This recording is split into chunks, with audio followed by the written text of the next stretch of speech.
Hello and welcome to episode 294 of the Clean Energy Show. I'm Brian Stockton. I'm James Whittingham. This week, a new study says solar panels will spit out more energy than ever by 2050. In fact, twice as much, practically. Which is great because I will be putting out about half my current energy at that time, maybe even less. I mean, is decomposition a form of energy production? Yes, I think it is. China is in talks with the European Union to remove tariffs on EVs and replace them with a minimum pricing scheme. Don't worry, we currently have no plans for a minimum price for this podcast, but our negotiations with the EU are ongoing. Why not put giant wind turbines in the sky? Make them giant dirigibles with a turbine that catches all the air currents up at 4,000 feet and then run a wire to the ground. I apologize. I'm on muscle relaxants today. Wait. No, I'm being told by our imaginary producer that it's actually happening in China. Wow. Homes in London are literally cracking under the weight of climate change. I am also cracking under the weight of climate change, and I'm currently podcasting while wearing a straitjacket. All that and more in this edition of the Clean Energy Show. All right, James, it's time to play Jeopardy! Taking a spill 1,000. A transit pipe rupture at BP's Prudhoe Bay facility in 2006 led to a 250,000-gallon oil spill from this 800-mile system. Mustafa. What is the Deepwater Horizon? No. Keegan or Abigail? That's the Trans-Alaska Pipeline. Now, Brian, I have to admit, I was planning on playing the Jeopardy clip and stopping it and answering it. Oh, yeah. But then I did that in before the show, and I did not know the answer at all. Yes, and that's the reason I decided to include this clip, because normally when I play a clip from Jeopardy, it's something about electric cars or, solar panels. The last week it was an electric ship. But this one I thought was interesting because there's so many different oil disasters that we don't know about them. That even smart Jeopardy people can't remember them all and cannot get the question right, and I didn't know the answer either. Smart podcasters as well. Yeah. Maybe I knew about it at the time, but it's completely left my mind. It's not even ringing a bell. Yeah, no, not at all. Sure, some of our listeners remember. That's usually the way it is. Now, previously on the show, we mentioned a Canadian retail chain called PV Mart, and they were significant to us because they had kind of the first chargers for EVs. They were only level 2, but they were really welcomed when there was nothing else. And we were really appreciative of them. And we talked about them going away. Well, they're back. They're back. They sold the brand. Some organization or group of investors bought the brand and are reopening the locations.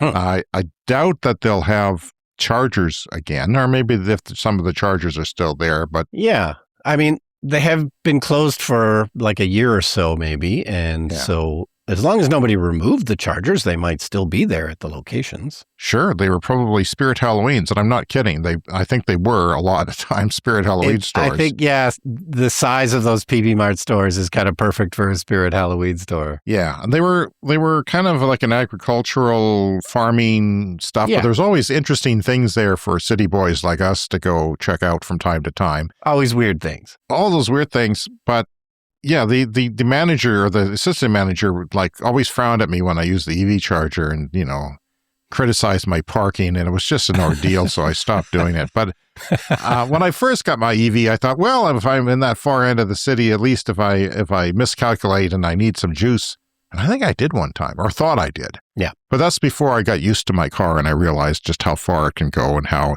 you don't pull over to the side of the road when it's empty. There's lots left. Yeah, but before there was anything else, there was literally a cross-country route of these level 2 chargers, and not all of them were at PV Marts, but before there was the Tesla charging network, it was technically possible to drive across the country because of these chargers. So a company called Verge, I wanted to talk about this because we've discussed electric motorcycles on the show before, but one of the drawbacks of them is that they're kind of don't have great range because they're a motorcycle. Yeah. They can't carry a huge battery like a car can. And they don't usually recharge fast. They don't have great recharging on those small batteries, so they were slow to charge. And it made sort of, tourism in a motorcycle kind of difficult. And we watched a show called A Long Way Up where Ewan McGregor and his motorcycle friend went up from the tip of South America to LA. Yeah. on electric motorcycles when it was really early. They were prototypes, and they were serviced by prototype Rivian pickup trucks that were electric as well. They weren't on the market yet either. So it was kind of interesting for us. It was geek out time for us. It was on Apple TV, still is, of course. But now Verge has unveiled a 370-mile or 600-kilometer range electric motorcycle, and it uses a solid-state battery, which would mean that it would be the first solid-state battery to go into production of any kind for transportation. Mm-hmm. And it will add 300 kilometers of range in 10 minutes, which is about 3 hours of driving. So yeah, I've never ridden a motorcycle. I'd like to, but, common sense tells me, James, you make a big splat. Yeah, don't do it. But yeah, and also I have children, even though they're adults, they like to have a daddy around. And but I like the idea because I like cycling, and cycling is a great way to be a tourist somewhere. Yes. And I would love to drive through the mountains somewhere on an electric, non-loud bike. But this is possible now. Now, and I was saying recently, of course, I watched the newest season of the Ewan McGregor motorcycle show, and they went up through Scandinavia, and they were using gasoline motorcycles on this season, and they're older ones from the 70s. But at some point, they actually mentioned the range, and it was only like 100 or 150 miles. Is that right? So this range would be way, way better. That's more than than twice as much. Motorcycle. I don't understand. Now, is it because motorcyclists have to stop? Like, I don't know. Maybe people listening can tell me who know. But I assume your body can only take so much riding. Yeah. And I think they're taking shorter trips on the Ewan McGregor show because those guys are getting into their late 50s or early 60s. And you don't typically want to go more than a couple hours, I think, without a bit of a break. And of course, there's lots of gas stations around currently. Yeah. So the fact that if the range is only 100 or 150, well, it's not generally a big deal because lots of gas stations. But even around here, there are chargers every 150 kilometers usually, maybe a bit longer in a couple of cases, maybe a couple hundred. But that's still only a third of that range. And, you plug in, it'll be cheaper, a little cheaper motorcycling is going to be cheap anyway because it's only two wheels, but it'll be an interesting experience. Now, some people question safety, and we'll get to that later. The amount of noise involved in driving is in one of our letters later, but they do claim production of the solid-state battery in early 2026, which is right now, and big claims about that battery going into production. And Donut Lab is behind that battery. That story was on Electrek. Yeah, this still has to actually come to fruition for us to see, but that is hugely promising. Safety is always an issue. Ewan McGregor did fall off his motorcycle at one point on the newest season.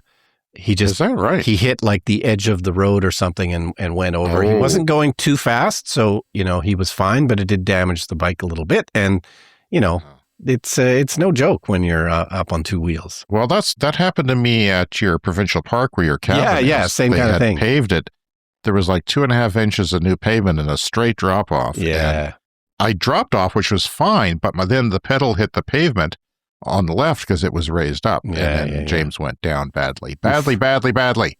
And people wear your helmets because if it didn't save my life, it certainly saved about 30 or 40 points of IQ coming off. For permanently. Well, let's not go crazy. Maybe 5 or 10 points. Well, there's not many points of IQ remaining, so you have to downgrade that, I suppose. But go ahead. All right. From Reuters this week, China and the European Union are in talks to replace the tariffs with a minimum pricing framework. Now, this sounds like it's just a slightly different way of doing tariffs. Of course, in the European Union, they have introduced tariffs on Chinese EVs imported because they claim that there is unfair subsidies on them from the Chinese government, and that's probably true. And it was actually different depending on the manufacturer. They had different tariffs, the highest being about 35%. Well, they're in negotiations, and they're planning to replace this now with a minimum pricing scheme. And I didn't get quite entirely how it's going to work, but it's going to be based on every different model and configuration. So it kind of sounds like they maybe have to apply for permission to sell at a certain price because it's going to be different than straight across the board tariff. So Beijing is pushing for this. This isn't the EU. Yeah. It's the Beijing is wanting this. Yeah, and presumably they think they're going to get a better deal out of it, which is why they're pushing for it. It sounds slightly more complicated to me. Like I said, it's going to be, based on a minimum price for every configuration of every car. So perhaps a bit more complicated to introduce. But the goal is, of course, some more Chinese EVs in Europe. And I think Europe is interested in that because there's not enough EVs in the market. And of course, the Chinese automakers are also investing heavily in Europe in different ways, including factories. Right. And we'll have more on that later in the show. They are going quite quickly. The Canadian Prime Minister, our Prime Minister, is in China or on his way to China as we record this. Yeah. With the goal of negotiating, because they put, was it a ban or a huge tariff on our canola crops? Yes. Which we produce here on the Canadian plains. A big tariff, I think. And yes, it was in retaliation because Canada, of course, has a 100% tariff on Chinese EVs. We fell in line with what the U.S. was doing.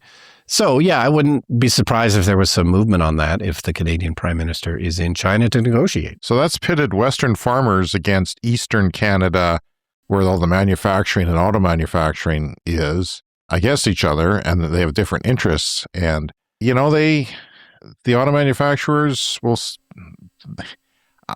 I hate to say it, but I'm for this. Yeah. Like it's a touchy thing, but the manufacturers, especially, they're pissing me off. They're, because of Trump weakening fuel economy standards, that they're, belaying their problems with their progress with EVs, their outlook for EVs. And so, this would be inevitable anyway, that they would be here in some way or another. And of course, there's a path for the Chinese automakers to set up their own operations in every country, just like the Japanese did. Originally, that all the Japanese cars were imported from Japan, and then eventually they started setting up factories in North America.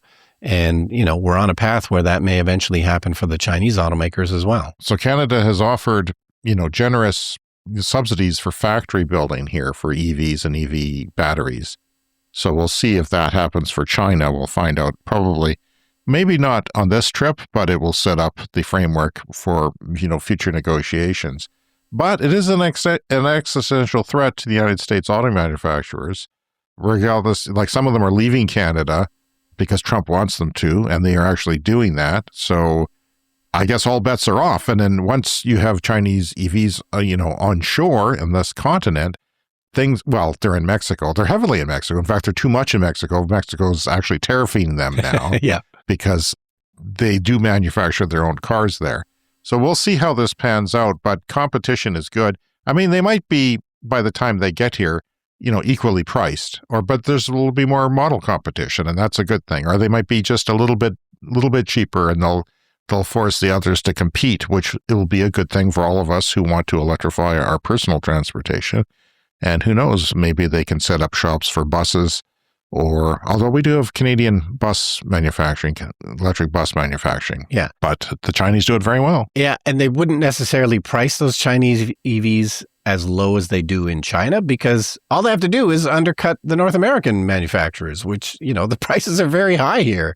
So they could perhaps make some healthy profits. They have run into trouble when they're starting battery factories here and other kinds of factories. There's a good documentary, I think it was on Netflix a few years ago, about a Chinese company that tried to set up manufacturing, and the Americans, they were unionized or they were threatening unions. They were not the same sort of efficiency as the Chinese workers. There was huge cultural differences in the work. And was it an Obama produced documentary called The Factory? I'm not sure. But yeah, it was a cool documentary, and it showed the challenges of such things happening.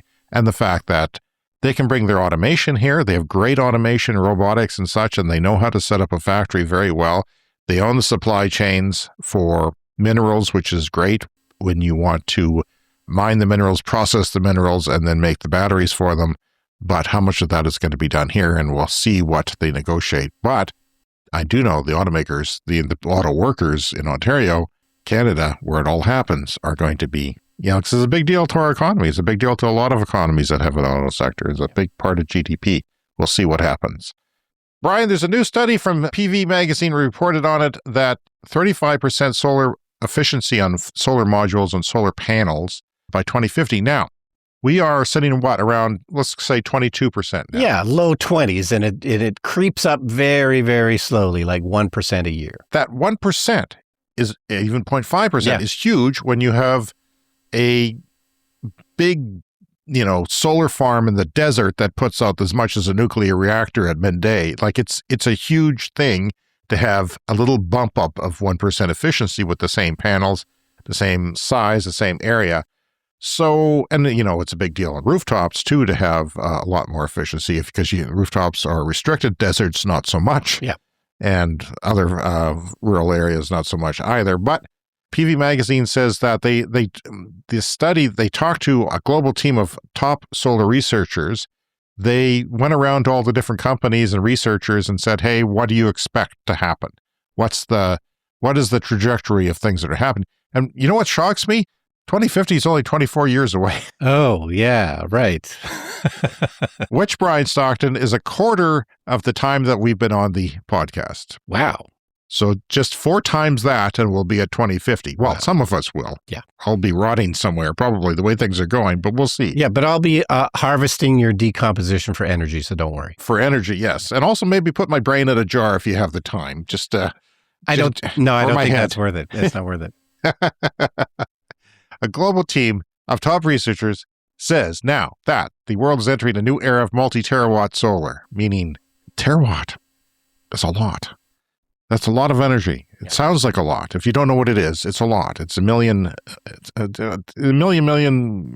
watts, meaning solar power will be deployed at a massive world-changing scale, as if it isn't already. Yeah. Basically, these panels, there was like this theoretical limit of, 27, 28% efficiency, but they've also worked on ways of layering things. Like bifacial panels pick up reflectivity from the bottom. Both sides. And of course, if you add other layers like that, it costs money, but it's still just one panel. It's one panel to build a rack for. It's one panel to install. It's one panel to replace. These panels will last 40 years instead of 25 to 30 that they do now. So that cost, you add money to make it, and that becomes standard, and that through efficiencies and learning comes down in price. And suddenly these panels in 2050 will be way better than they are now. And the price per watt that they put out over their lifetime becomes incredibly cheap because they actually last longer. It's like batteries. Yeah. The cost per watt that they store and replace into the grid becomes cheaper if they last 25 years instead of 10 years or 8 years, which is what's happening now. So their findings come from an international workshop and a new paper published in Nature Energy. They expect solar panels to keep getting cheaper, more efficient, and more reliable, while also paying more attention to emissions, materials, and the recycling of it.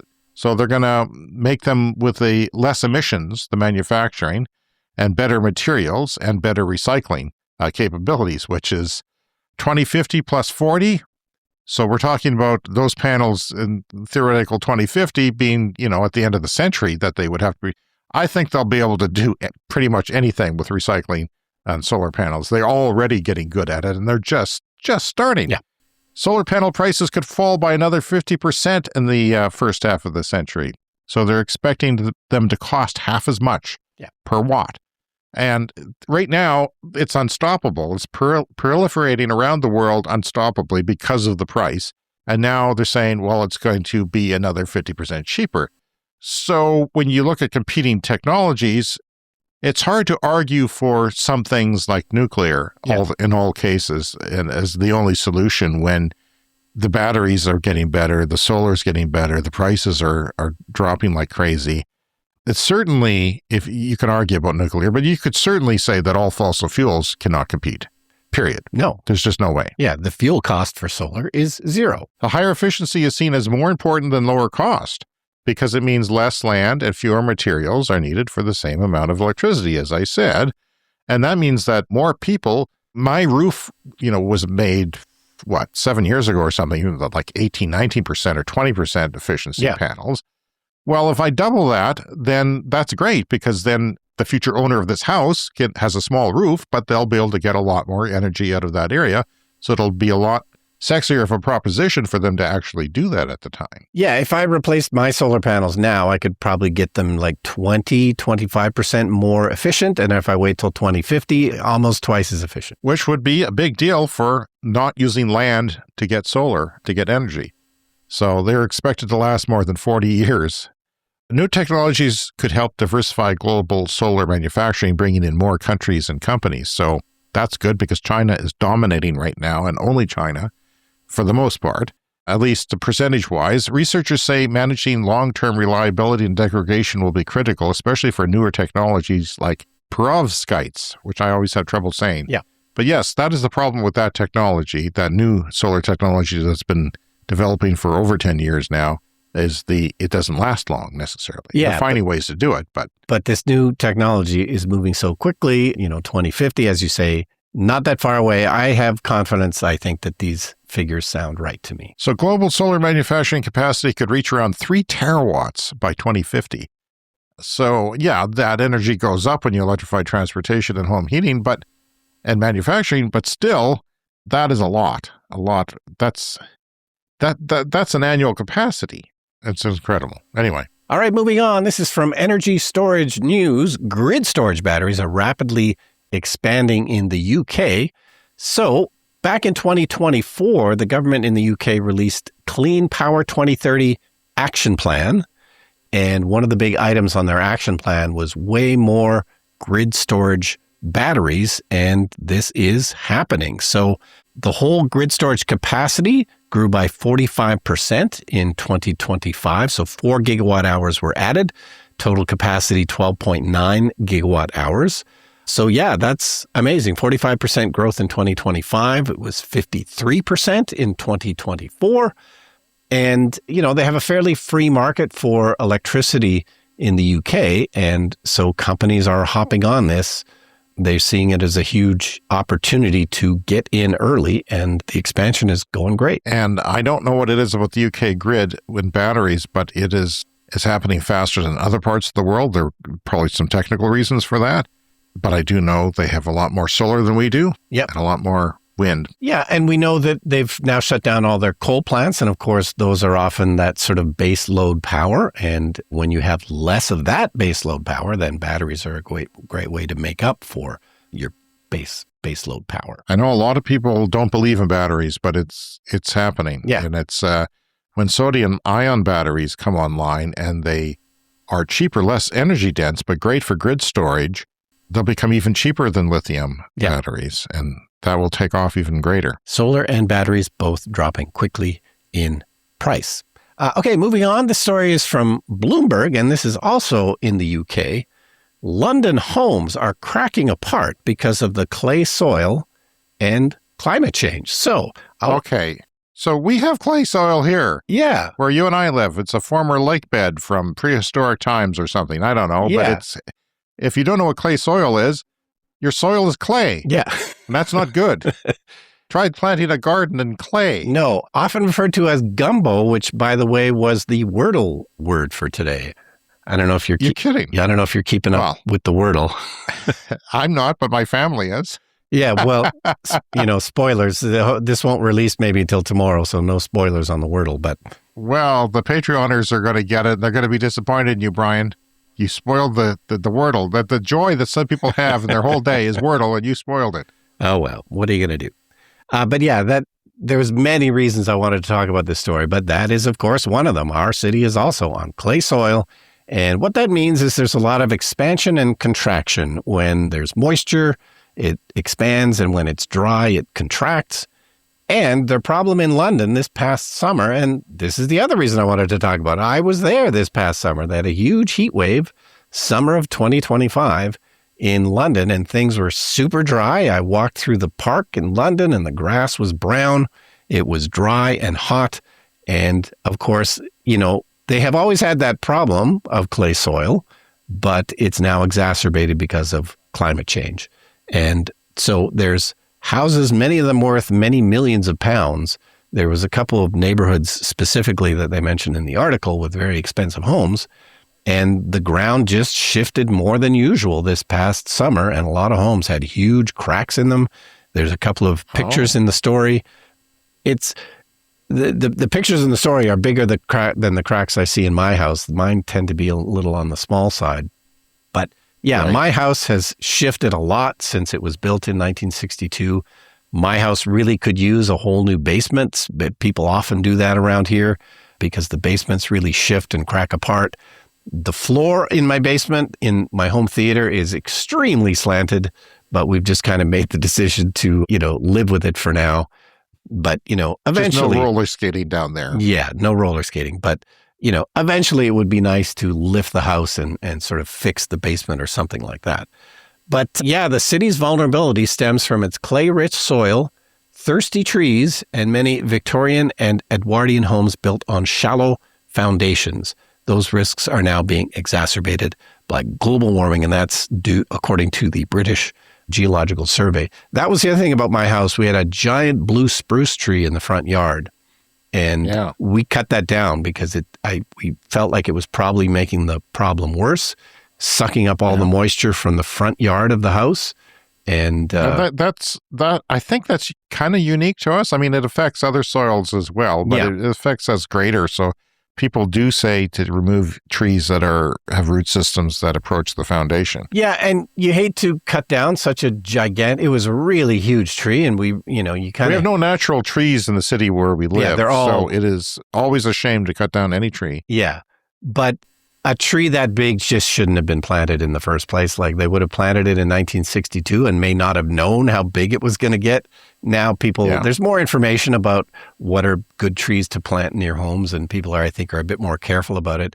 And, we've replaced it with a tree that's not going to get anywhere near as big and so forth. But yeah, this is called subsidence is what this phenomena is.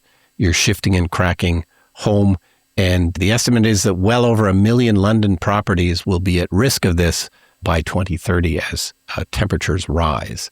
So, yeah, I did not know that London has the same problem we do. I wonder if their soil is from the river covering a greater area at some time in history, and that is the sediment from the river. For us, it was a prehistoric lake bed or seabed where we live. And, if you go... Like, I would take my bike just north of the city and the soil changes, If you go a few kilometers north, then suddenly everything's changed. And I've got friends who live, just outside the city in some of the smaller towns, and they got a great soil. Yeah. But not here. Yeah. Not here. So, both my houses have not had basements. They've both been built on crawl spaces for partial of that reason. But we get really cold here, so generally you're digging down 6 feet anyway. So they thought, well, why not just put in a basement? Yeah, I don't know. We probably shouldn't have basements around here. Our cottage that we're planning to build will not have a basement, and we're going to build it on concrete. It can't, though. It couldn't if it wanted to, could it? Do your neighbors there have basements in their I think it's mansions? possible that some of them do, but yeah, you're a bit too close to the water for probably wanting a basement. But the solution for this is to put in concrete piles. And so the cottage is going to be built on several of these concrete piles that are going to go on 20 feet or more. And if you can get your piles big enough and plentiful enough and deep enough, then hopefully your house doesn't shift and move around. So when I bought this house, the floors were uneven. They still are a little bit. And I had a basement guy come in, and he threw his lasers down in the crawl space. And he said, you got 20-foot piles in the center of the house, and the rest of it is sinking, but the piles are not, because they're 20 feet deep. So that was my issue, and there was only so much they could do, so they did a little bit. And but that's interesting. So you would go 20 feet down. I always thought your cottage was like on a rocky place, but it's probably sediment then, isn't it, from lakes. So, yeah. And definitely some clay out there as well. So it'll sit on top of that. Does your architect, how do they come up with this? Do they know the soil in the area? Do they go out there and dig? I mean, how does he? Yeah, we had to do a out? technical survey, which I may have mentioned on the podcast. Somebody, an engineering firm, went out there and they dug core samples, basically down 20 feet or more. I don't want to ask how much that cost. That sounds expensive. Yeah, to me. It was basically essential, though. Like, you can't build the cottage without it. We hope that maybe our neighbors, like, they had built a cottage recently, and if they had done one and they still had it, We could have used theirs, but they couldn't find one. So we had to do it ourselves. That's too bad. So, yeah, that's interesting, though. So you're building, remember, if you're new to the show, Brian is attempting to build a rammed earth cottage. And his architect is learning about rammed earth construction. And he actually came out to your house and built a wall. What would you call that? It's by a ramp to the front door. We needed new front steps for our house, and we thought we would put in a ramp, which is a bit more accessible and easier for everybody. And we did it by building a rammed earth wall, and then the ramp sits behind the rammed earth wall. And he actually came out recently, a few weeks ago, and put in a handrail. We didn't originally have a handrail with it. So he did some iron work and added a handrail to the rammed earth wall, which is great. So, Brian, it's time to dip into the mailbag. We have a letter here from Chelsea. This is from Chelsea. Hello, I've been listening to the show and love you guys, especially the Air Quality Awakening. I moved from Aurora, Colorado to Racine. Did I say that right? Racine, Wisconsin, which is downwind of the Oak Creek coal power plant, and I could taste the difference in the air, which is never good. I've been on an air quality journey of my own, and it's been nice to hear you getting jacked up about the lack of care for our air by anyone but people who suffer. I believe there should be an air particulates counter in the corner of every news broadcast. I agree. Certainly in the foremost page of the weather, which is hidden here, like they had for the volume of oil spilled in the Gulf during the Gulf spill when that was happening. Anyway, I'm writing to enlighten you to the idea of driving while deaf. It is a common misconception that people unable to hear means that you're less safe driving. This is a myth. I started studying ASL, American Sign Language, and for the degree, you're required to take a deaf culture course. Statistics show that deaf people are actually safer drivers. I'm not surprised by that.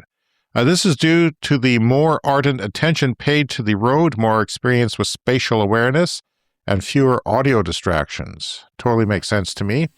I had to get that off my chest because I'm tired of you guys saying that doesn't that risk your safety? Because I don't know. How deep into the archives did you go, Chelsea? Because I don't remember this. I vaguely remember talking about headphones and cars or something like that. It wasn't too long ago. We were talking about headphones and riding bicycles, and I said that I sometimes use my earbuds, but they have a transparency mode. So I try to only have one in, and it's on transparency mode, and that feels fairly safe because you still get most of the sound through them. When you talk about, here it goes. When you talk about impairing hearing with earbuds or whatever while driving on a motorcycle or bike, guess what? Deaf people ride motorcycles and ride bikes. Now you know.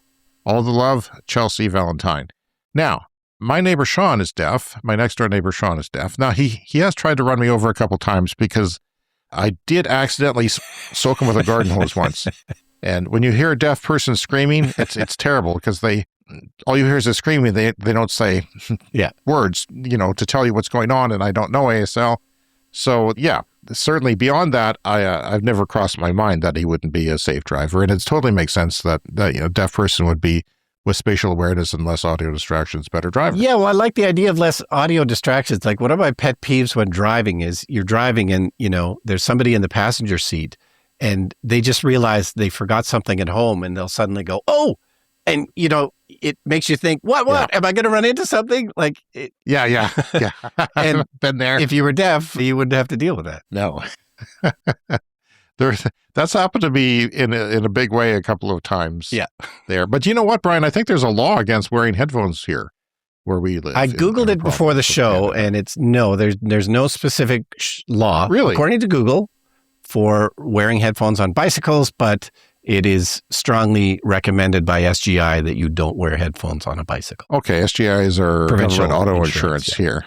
So when they banned the use of cell phones and devices in cars, so I had just gone out, was at Costco, they had like a $20, one of those early things that douchebags and stockbrokers wear all the time. Bluetooth thing in your ear that looks ridiculous now. Some of our listeners probably have one. I'm sorry. That's my opinion. But you can't use those. They said you cannot use those. The police put out a statement saying that is against the law. Yeah. So you can't even have one on one ear. So I wouldn't assume that you would have headphones on both ears. Well, and my understanding of the law is you just can't be holding your phone. You can have it in a holder. And then you can't touch it. So if you touch your ear. Yeah. Well, this is nuanced. It's probably different where you live, our listeners. So yeah, I don't know. That's a good point, and I certainly didn't assume for 1 second that deaf people couldn't drive better than us, so they're better than hearing-abled people. But that's interesting. When I come home from the gym, I have my headphones on at the gym, and I listen to music or podcasts, and I tend to take them off when I get to the car, because it's just weird for me. I'm just not used to it, and it's like, I can't drive without a seatbelt on, because that's where it was what I did when driver training when I was 16, because you had to. And now I feel naked or like on a fly out at any point of when I'm backing out of the car, so the seatbelt has to be on, and I feel like I have to hear. Although, what am I hearing, really, other than distractions, probably. So, yeah.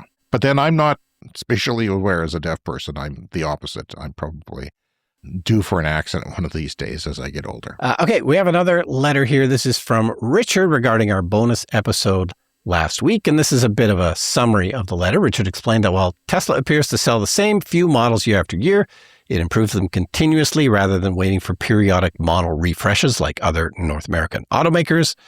By tracking vehicles and rapidly implementing fixes and efficiencies, similar to Toyota's production philosophies, Tesla's built at different times can be meaningfully different under the skin, despite looking the same, although there was a visual refresh as well recently. For both. But it's subtle, Brian. Yeah, it's fairly subtle. If you're driving on the street, if you're an actual consumer of cars, you would say that they look the same. Now, I appreciate that visual improvement, because you have to keep them kind of the same for aerodynamics, to keep them efficient and have long driving range for any electric car usually. But I totally agree with what Richard is saying. Like, that is the great thing about Tesla cars. Some other people are doing that. Does Rivian have over-the-air updates? These are software updates that come to the car. I think so, yeah. So it's not as, you're getting self-driving software updates now, which are significant, but you used to wake up to new features. Like, for a long time, they didn't have automatic rain sensors on them, and then suddenly you had that. So yeah, they are improving things in the car. Yeah, there is more of those things coming. Like, it wasn't that long ago. Like, now when you put on the turn signal, you get the video display of your side cameras. And like, once they did that, it was like, oh, this is crazy. Why didn't they do this like 3 years ago? Like, this should have been priority number one. Yeah. That was that might have been the best update ever. And I was in someone else's car the other day, and there was no camera for changing lanes. And I just was freaked out. It's like, oh my God, how can you change lanes without the camera view? Of course, automakers now would prefer not to have side view mirrors, but regulators, especially at least in the United States and Canada, are not allowing that just yet. But it removes the aerodynamic and especially the noise problem in electric vehicles. They make a lot of noise with the air hitting them. So it'd be nice just to have a camera there and to look at a monitor. Monitors have improved. The video monitors are more like real life and they can actually, in dark situations, see better because, the cameras, the sensitivity of the cameras. So, but I do wonder about new potential customers looking at Teslas and seeing just Teslas around. You in high adoption areas like Colorado, Vancouver, places like that, you see them everywhere. And do you want to differentiate yourself? Yeah. When there's, to me, and this is a crazy thing. Even smart people or Tesla experts had trouble identifying the Model 3. Was it an S? Did I see an S? Did I see the first Model 3 on my road? They kind of look the same. And even the X, people who own Teslas might yell at me, but it's hard to tell the difference between an X and a Y sometimes, and a Y and a 3. And they kind of all look the same. That's their brand. But when there gets to be a lot of them on the road, do you want a more mix of cars? And certainly the competition is achieving that as far as, the actual models. I'm a car person, so I've always been able to tell the difference, but I know that other people can't. And my partner will say, oh, is that a Y? And I'll say, no, that's an X, and so forth. But I'm also sensitive to that differentiation thing because I've always enjoyed it when I've had a slightly kind of different looking car. I drove a Nissan Cube, and that was amazing because not only was it unusual looking, but it was not very popular and hardly anybody had one. So I'm sensitive to that. But it's the full self-driving software updates that are really the major thing in the Tesla right now. And that's the thing that I couldn't live without. Like the fact that it really can drive itself now 99.9% of the time. And there's updates still coming. So like that's the biggest improvement that's happening right now. So what happens is the car software updates via your Wi-Fi, if I'm not mistaken.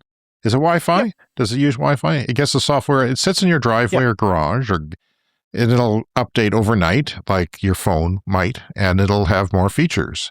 And they do that on a fairly regular basis. And with other cars, you have to, basically they're not getting updated. And if there is a problem, you have to take it to the dealer, and it's a big ordeal. Yeah. So I'm a big OTA, over-the-air updates are great. Yeah. And more automakers are doing them. Yeah, it is happening. It is more common, but software is the thing that especially the legacy automakers often struggle with. Well, here's a fact. The average price of a new vehicle sold in America last year was $49,000 US.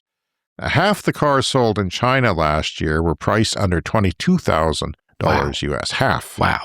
The BYD Seagull starts at under $10,000. That's a small, compact car that most Americans wouldn't want to be seen dead in, but still, in other parts of the world, popular. And it would be nice to have that option here. It'd be nice to have the option of a good priced pickup truck that wasn't crazy expensive to buy or looked like the Cybertruck, which is, well, it's polarizing. And I've only seen one or two around here. Yeah. People went and bought them, but then they sold them. Yeah, and I like unusual looking cars, so the styling is not a problem for me. All right. Well, contact us if you like. Please email cleanenergyshow@gmail.com. We'd love to hear from you.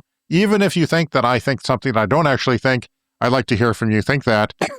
We want to know what you're thinking so we can clear it up, and then you can stop hating us. You can also leave us a voicemail online at speakpipe.com/cleanenergyshow. And I will save your brain in a jar so I can know what you're thinking in the future. Okay. Just hook us a USB drive up to it or something. I don't know. The Clean Energy Show is an independent podcast, and it is made possible by our listeners that support us on Patreon, patreon.com/cleanenergypod. You can support us for as little as $1 and you can get some ad-free episodes, early access to episodes, behind-the-scenes material, private updates, verbal shout-outs on our audio podcast, and we really do appreciate it. Coming up next, the lightning round.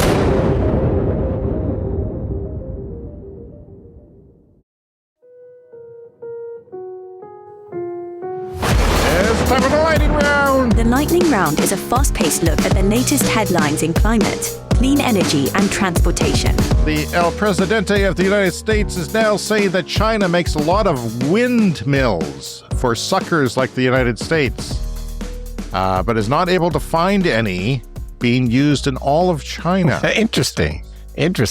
Smart guy, this guy. Yeah. For one thing, okay, they're not windmills. They're not windmills. Windmills are a different thing. It's a wind turbine. Windmills mill. They mill grains into flour. And usually you don't need to do that nowadays. You have wind turbines providing electricity to your factory to mill that flour without a big blade on top. CNN's Canadian-born fact-checker Daniel Dale says, in reality, China is by far the world's biggest user of wind power and is installing more wind capacity very fast. Thanks for listening to the show, Danielle, because you obviously know what's going on. China today produces enough electricity from wind alone to power 53% of the United States. Wow. Just from wind. That is a crazy statistic. But I guess Donnie didn't look around China somehow and didn't see any wind turbines, but there you go. PV Magazine says sodium-ion battery cells are already near cost parity with lithium batteries, even though they're just been on the market for a couple of years, barely. By 2050, 24 years from now, sodium-ion batteries with fast learning rates could deliver storage at 11 to 14 euros per megawatt hour, cheaper than lithium-ion at 16 to 25. So they'll be cheaper by that much, okay? While also offering higher energy to power ratios. So they'll be able to store a lot and spit it out really fast. Yeah. Better than lithium. And a high cycle durability, which means they'll last a long, long time, which means they'll be cheaper. The Kremlin earned over $8.4 billion from the European Union in 2025 via exported Russian liquefied natural gas. This comes despite Brussels' promise to completely ban Russian LNG by 2027. The world's tallest vertical farm opens in import-reliant Singapore. Vertical farms are indoor farms where plants, lettuce, things like that are placed vertically up high. Well, this one's the highest one. Highest one now, 23 meters high. It cost $80 million. The facility developed by Singaporean company Green Phyto Pte Limited was launched despite other operators struggling with rising costs and the government lowering targets for domestic agricultural production. This is a good fit for Singapore because there's obviously no farmland. It's a city-state. Yeah. And I love vertical farming, but it has struggled on cost. So somebody is going to figure this out. Somebody's going to figure out automation or some, a better way to do it.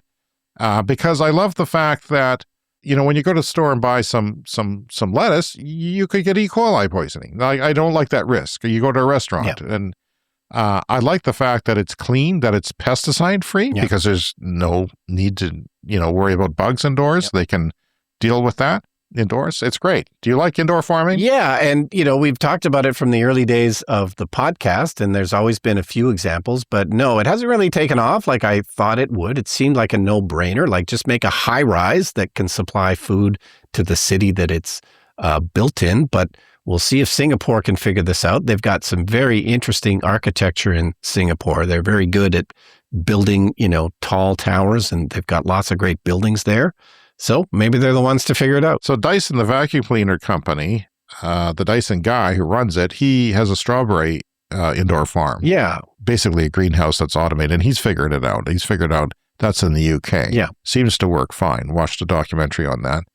Yeah, a string of closures in recent years has underlined how high-tech agriculture is far from being a definitive solution for the island's food security. Still, Singapore is betting that size and automation can make it profitable. I hope somebody figures this out so it spreads around the world. Yeah.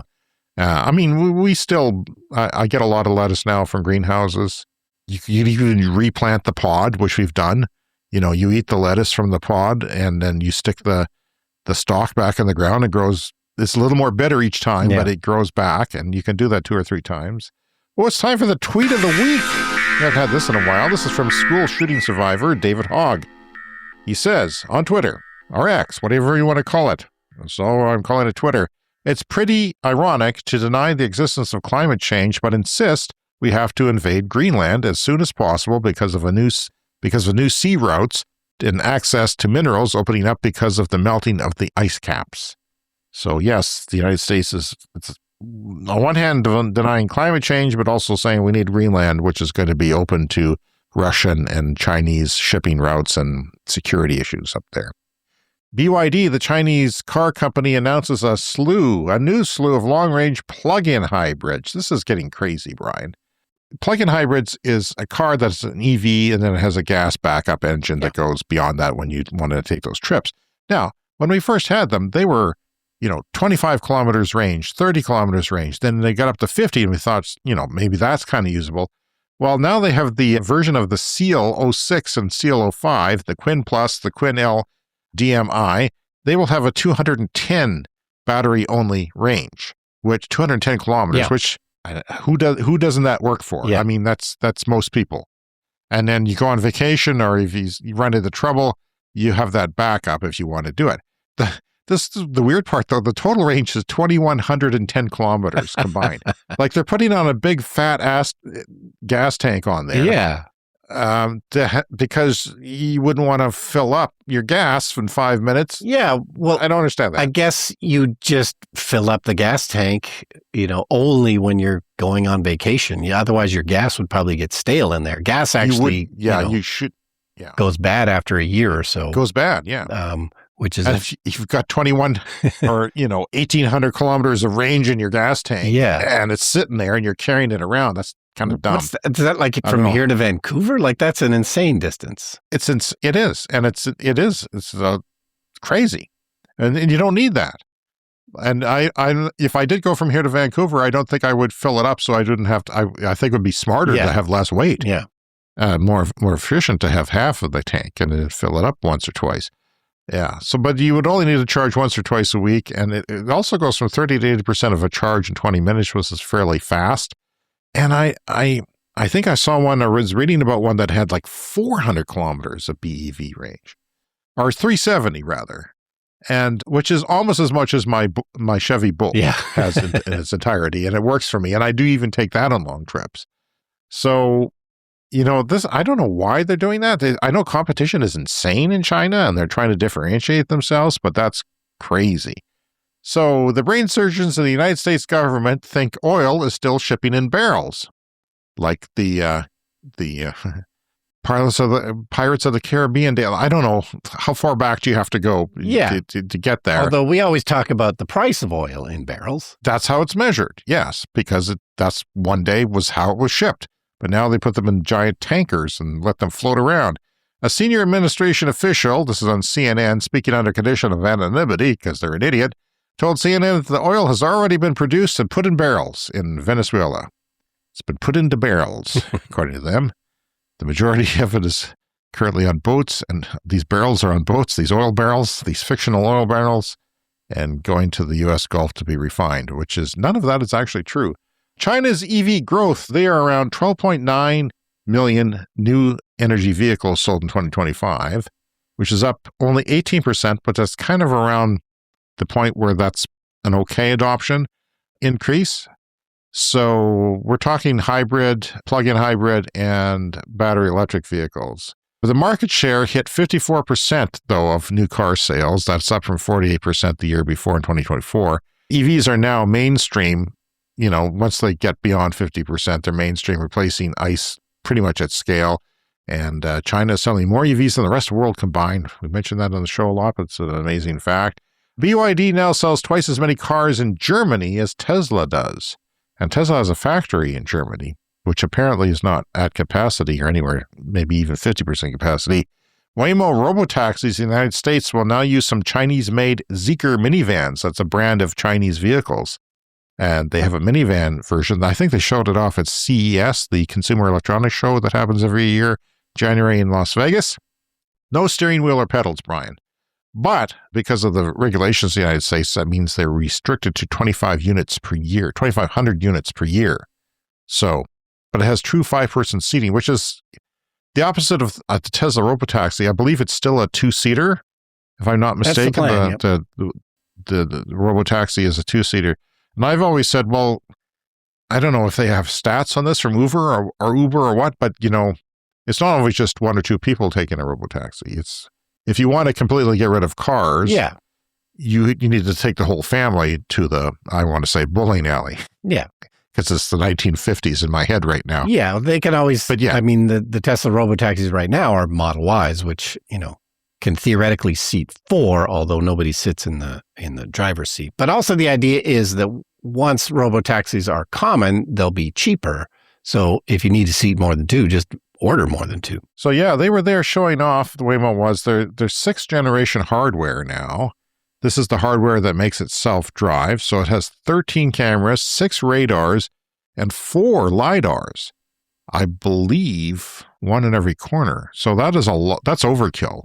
It's completely different than what Tesla does. Tesla is just using cameras. And it has heaters and wipers and sprayers for sensors to keep them clean. Now, this is something that I will predict that Tesla will have to do if they have a robotaxi operation, that it's going to be too much of a hassle to have to stop if your camera gets dirty. And right now where we live, it's melting snow, messy as hell. It's an issue, constantly. And we always have to wipe the one on the rear. You can still do the self-driving when the cameras are dirty, but if they get too dirty, it gets mad at you. You could theoretically stop your robotaxi. Does it shout at you? Does it belittle you? What does it do? No, it'll just at a certain point, it'll shut off if it can't read from the cameras. But presumably in the future, they'll just have built-in washers for all the cameras. And it's time for a CES Fast Fact. Global investment in clean tech far outpaced what went into polluting industries. For every $1 funding fossil fuel projects in the world last year, $2, twice as much went to clean power, according to the ECIU.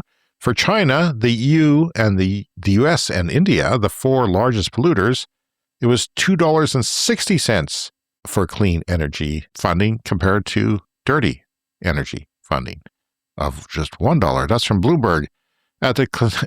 Here's another one from Waymo being at CES at the Consumer Electronics Show in Las Vegas last week or so. It showed off its version of the Hyundai robotaxi, which they're also deploying now. Because they've been using Jaguar I-Paces, which is an electric SUV from England. The Ioniq 5 costs just $42,000 with all the Waymo doohickeys on it, according to CNBC, which is quite cheap and quite surprising, actually, if that is true.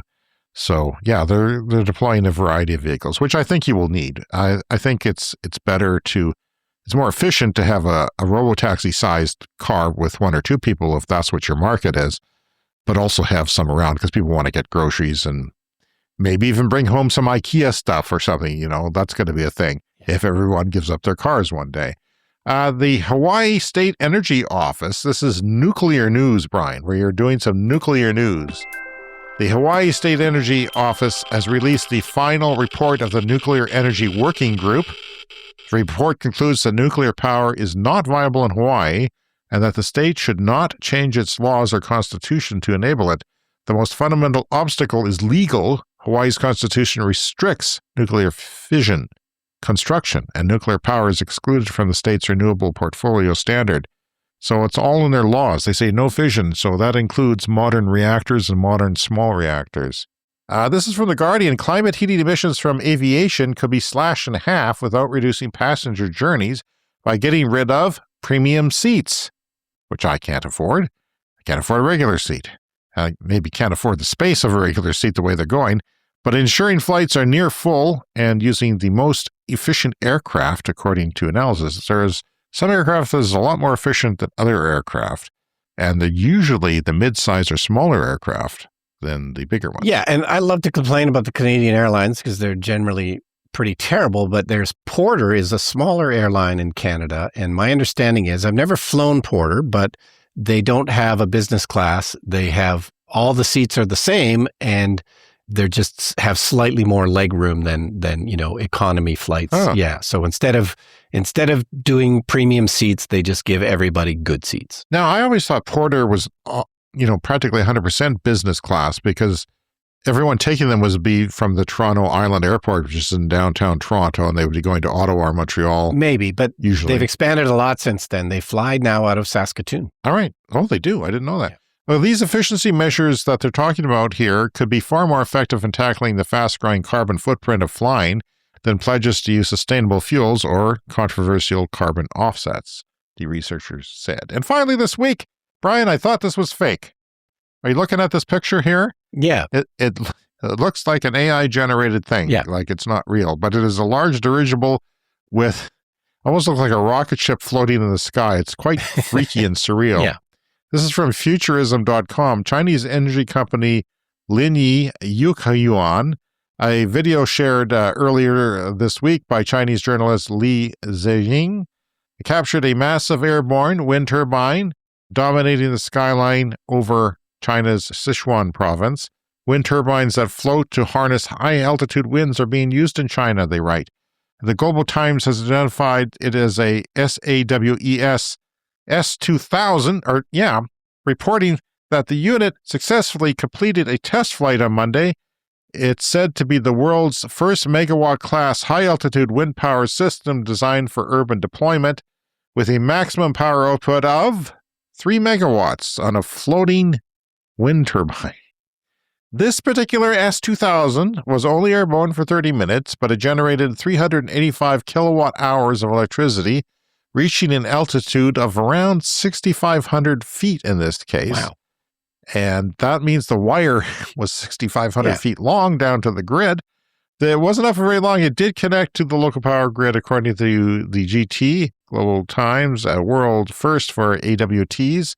In September, the team successfully flew an earlier unit, which has a generated capacity of 1.2 megawatts.